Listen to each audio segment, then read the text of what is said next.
OGLEE in the house. Once again. Thank goodness. Let's talk a little bit about politics.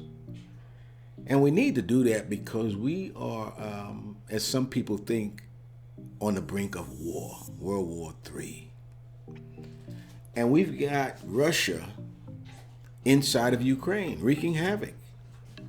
And the reason that is because Vladimir Putin is evil. He is an evil dictator. And for a thinking person, isn't that too simple? That they are in Ukraine wreaking havoc, blowing shit to smithereens because Vladimir Putin is an evil person. That's way too simple, huh? So I ask people to look at the current war that Russia's in. Look at it from a Russian lens, and even from a Chinese lens, maybe even an Afghanistan lens. And we want to look at it that way because if we're honest, whatever we do as Americans, we never consider evil.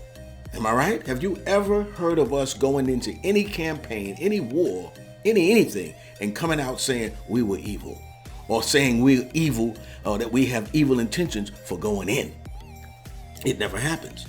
So we have to take a look at it from another lens. And I was listening to Vladimir Putin, and it made sense what he was saying because I was listening to him years ago. And years ago, he had said that Ukraine was the line that shouldn't be crossed. And he looked at Ukraine as kind of a buffer. And he said something very important. He said that over approximately the last 25 years, America has been in Iraq, Libya, Afghanistan, Syria. He mentioned a whole bunch of campaigns that we were involved in. And he mentioned that we never got the approval of any international body, namely the UN. We just went in, as we called it, unilaterally. And we did that. And if you look at the countries that we have left in ruins, their qualities of life, their financial systems, and even their physical infrastructure, we've left them in ruins. Again, Iraq, Afghanistan, which was the latest. We've been in Syria and tore it up. We tore Libya up. We've caused more people to leave Libya going towards Europe than they ever thought about.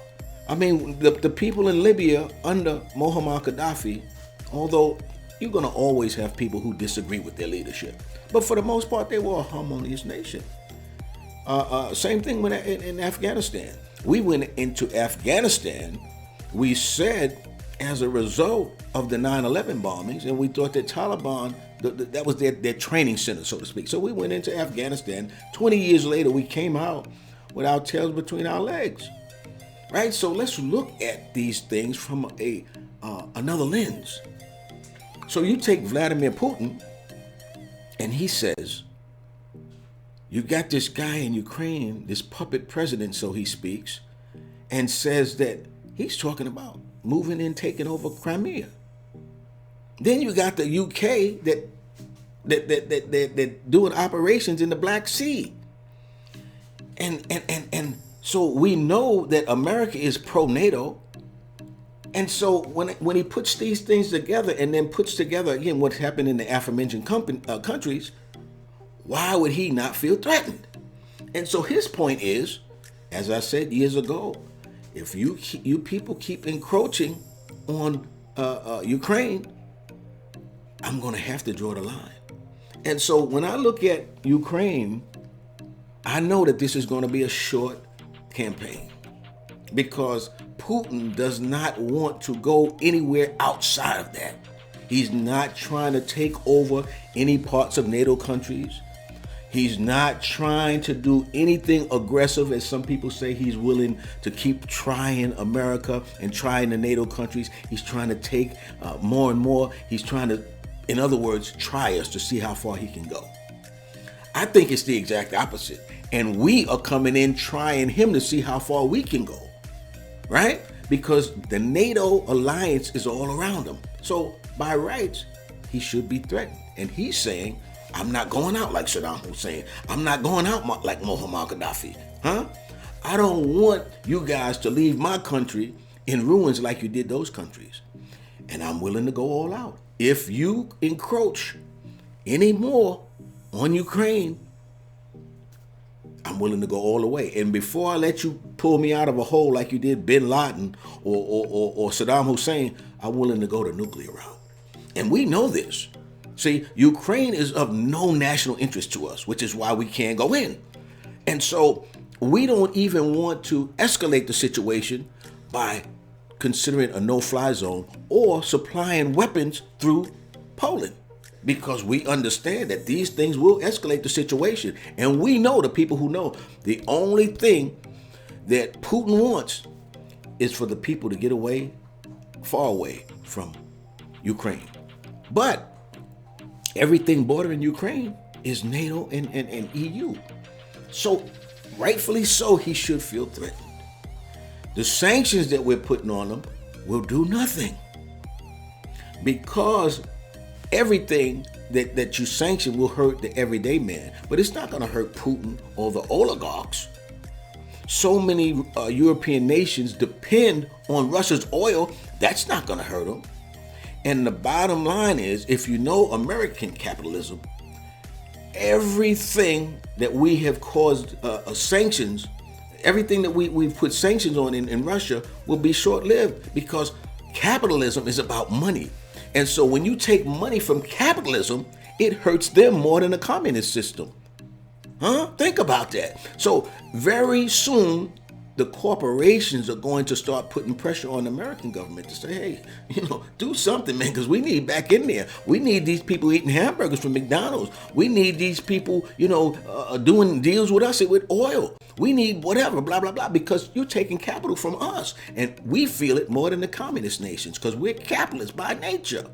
So it makes no sense to think that the sanctions are going to hurt the people who they really try to hurt. And if you're an oligarch and you're a billionaire, have you put all your money in one basket? Of course not. So all you're going to do is wait the thing out, and then your status will actually be better than it was before. Why? The ruble has almost went to zero, right? But we know that the ruble in some form has got to come back once the economy comes back, once everything kind of normalizes itself. So what is a smart person with billions doing? He's investing in the ruble. So in all likelihood, he's going to make 10 times, 20 times, maybe even 50 times his money or more, because the ruble is sank so low. So what we have to understand is, it's us, the West, that are causing those people in Ukraine the problems. Those people, those hospitals that he's bombing, those military installations, all of that is what you call collateral damage. So it's not from evilness that Putin said, I'm bombing these people. He's saying we have to go through this campaign for America to understand we feel threatened, and we're not going to take you coming in with all of this, NATO alliance and all of this EU stuff pressuring us and threatening us, because you're all around us. So it's not out of evil that he's doing this. This is a part of war. And people die in wars. People are killed in wars. It's just what it is. So it really makes sense to look at things sometimes from another perspective, because the way our journalism works, it works in tandem with our government. And they brainwash us, so to speak, to think a certain way. And that's just what it is. It's not anything conspiratorial. It's just the way it is. And so we think as Americans that everyone in the world wants to be democratized. And so in the name of democracy, we go around doing, all of these different things that really are hurtful to the people. You can see the West pushing is what's causing the problems in Ukraine. So we go about things the way we think they should be done. But that's not necessarily the way it is. In other words, China doesn't want to be democratized. They may democratize sections of their country, but they want to do it the way they want to do it. And so this campaign in Ukraine and the sanctions that we're putting on Russia actually is probably helping China, because the more the Russians depend on China, and the longer something happens, just like if we were when we were during the pandemic. When we were in the pandemic, one of the fears was that the longer people do something like stay out of work, the more acclimated they would get to that situation and make it a permanency, right? So one of the things that we're seeing, right, is the change in the way people view work. You had people who, over a period of, say, 90 days, 180 days or more, they weren't going to work. They decided on a lot of other things in their lives, namely going to work. Some people decided, I'm going to retire early. Some people decided, hey, we only need one income in the house. So it changed things because of the way it went, and the longer it went on, the more people acclimated themselves to that lifestyle. So the same thing can happen in Russia. The more people depend on China and its currency, the more they will go away from the dollar. And that's going to, in the long run, hurt us because we're already seeing a weak dollar. So it makes sense to think that we as Americans need to get off of the narrative that is given to us by the journalists and look at things from other perspectives. Not that their perspective is always right, but it pays a thinker to look at things in from another person or another people's perspective, and not just, reduce this thing or deduce the thing to Putin is evil. That's why he's bombing these Ukrainian people. Very, very important to understand that, because the wars that we get in and the damage and the destruction that can be caused a lot of times is precipitated by us, if we're really thinking. See, if there is a slight deviation from the Russian plan, and one of those Russian missiles, or it could go the other way, one of those Russian missiles hits just outside of the boundaries and goes into Poland, now we may be into something. If something American, from the American side, just barely goes off into Ukraine or actually into any parts of Russia, we've got a major situation on our hands, because we have a man who has nuclear capabilities.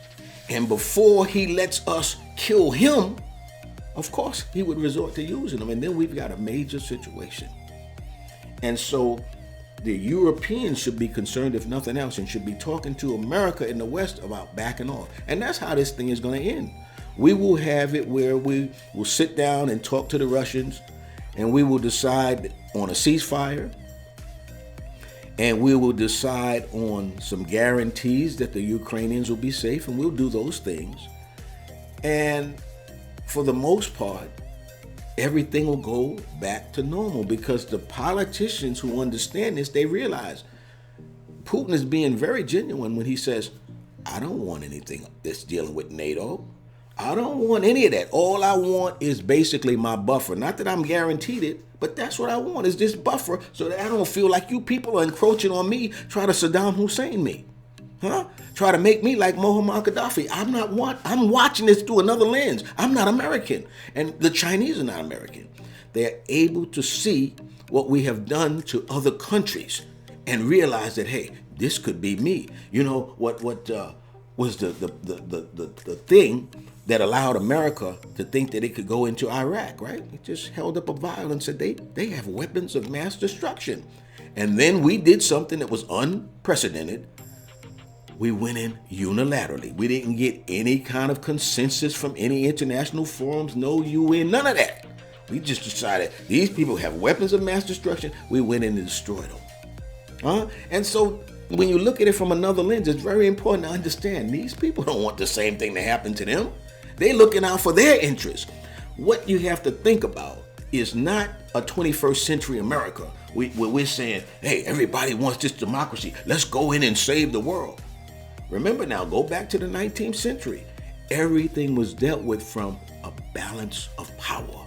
And if you look at it that way, you realize that Russia's saying, hey, this power thing is getting imbalanced.